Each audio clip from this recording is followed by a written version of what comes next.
Well, good morning, good afternoon, and good evening to all of you out there. Again, now this is another video. This one was linked to the previous one, which I was talking about Shel Silverstein.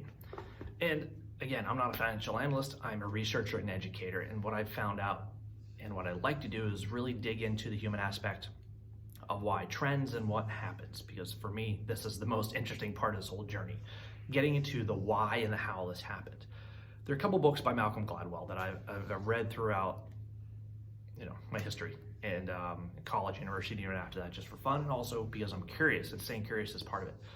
Today we're talking about questioning the status quo. There are two books that come to my mind, and one's Tipping Point, I'll be talking about today, but also one is Outliers. I'm sure you're familiar with Malcolm Gladwell. If you haven't, go read a book online, read it on Kindle, whatever you want. But yeah, just something good to sit down with and it really makes you think about things.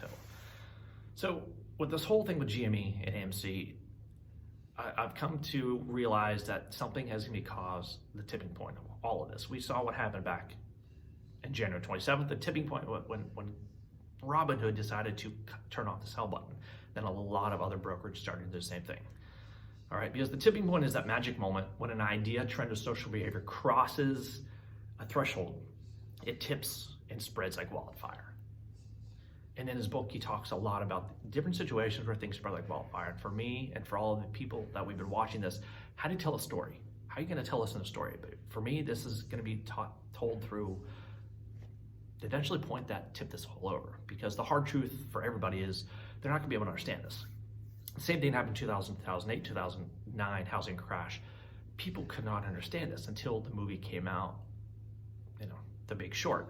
And even then, people walked away like, what just happened? And do you really understand the whole housing crisis still? No. And for people in Congress and everyday people right now, if I tell people, why am I investing in GME? You can't explain it in one sentence. And for me, researching this for the past 4 months there's just so many little factors, because whenever you have a social movement that happens, and a tipping point, it's not one big thing, but it's several little things that happen together. And that's what happened. We have so many little things that to really describe this to any member of Congress and your friends, even to somebody who's on the news and telling on the TV, you can't just tell it through one event. So for me, I want to talk to you about this through the tipping point. And that is, again, the idea that investing is easy to do, easy to understand. It's easy to attempt to invest. And also, we always think that money will grow on trees, and we do.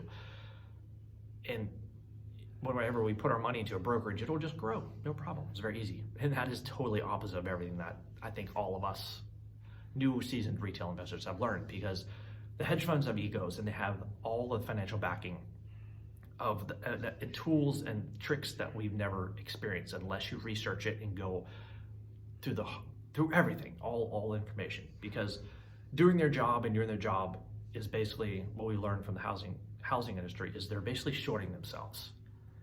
They're selling, basically it's taking a toll on their mind and bodies, and I'm sure we know this, okay?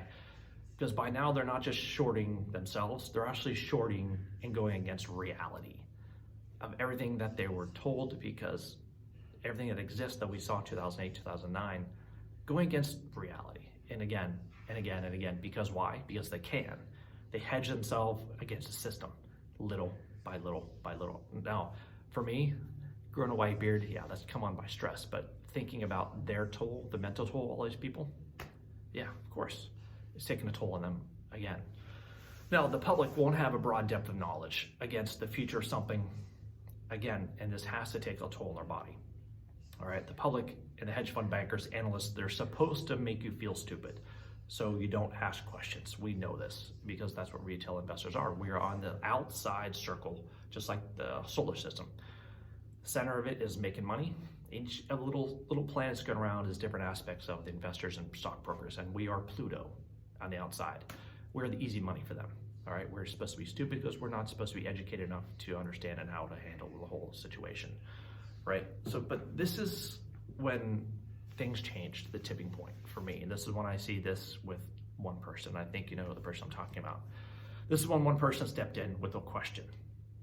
And he noticed one thing out of the ordinary that now, has begun to shake the whole current business and business model of Wall Street of the past century alone. And basically the results are just being noticed by those who listen and those who are curious, we've noticed. Here's a quote from Malcolm Gladwell's book, Tipping Point. Look at the world around you. It may seem like an immovable, implaceable place. It is not. With the slightest push in just the right place, it can be tipped. And that's what we saw way back in December and January. One person making one bet started to move things.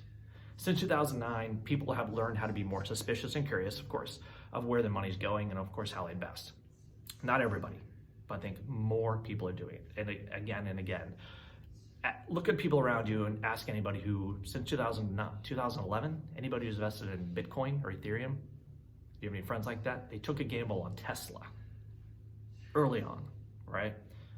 And people also who understands option trading since 2009.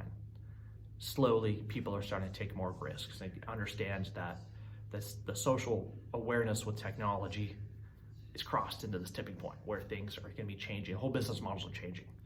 And so again, this is it isn't a normal social behavior at all. The algorithms in high frequency trading, the black boxes, or even the data analysts, they could not have predicted how investors would hold and just not sell. They'll buy more.